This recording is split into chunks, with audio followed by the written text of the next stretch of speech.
कि मृदा क्या होता है। पृथ्वी के ऊपरी सतह को हम क्या कहते हैं? मृदा कहते हैं, माटी कहते हैं। आइए हम दिखाते हैं आपको। हमने कोशिश किया है कि आपको ये बताएं कि मिट्टी के अंदर कौन कौन सी चीजें होती हैं। ये जो आप मिट्टी देख रहे हो, ये मिट्टी का जो एक कण उठाओगे ना तो ये गोल आकृति का होगा। देखो, इसको बड़ा मैंने करके बनाया है। मृदा करता क्या है? पौधों को उगाने और उसकी वृद्धि करने का एक माध्यम है। अगर मिट्टी नहीं रहा तो ना पौधे उगेंगे ना पौधे बढ़ेंगे। ठीक है, ये मृदा होता क्या है? मृदा में जैविक पदार्थ होता है, चट्टान और खनिजों का मिश्रण। चट्टान और खनिज मिल करके ये मिट्टी बनते हैं।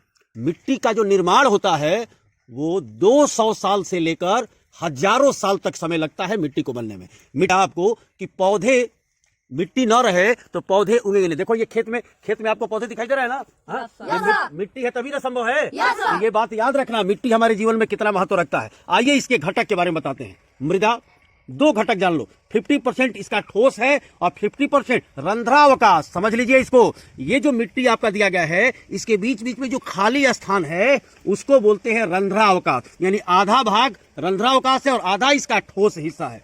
अब मृदा ठोस के दो भाग होते हैं। इस 50% में 45% मृदा खनिज होगा और 5% जैविक पदार्थ होगा। और रंध्रावकाश जो 50% होता है खाली स्थान, उसमें आधा आधा यानी 25% मृदा जल यानी उसमें जल की मात्रा और मृदा वायु यानी हवा की मात्रा होती है।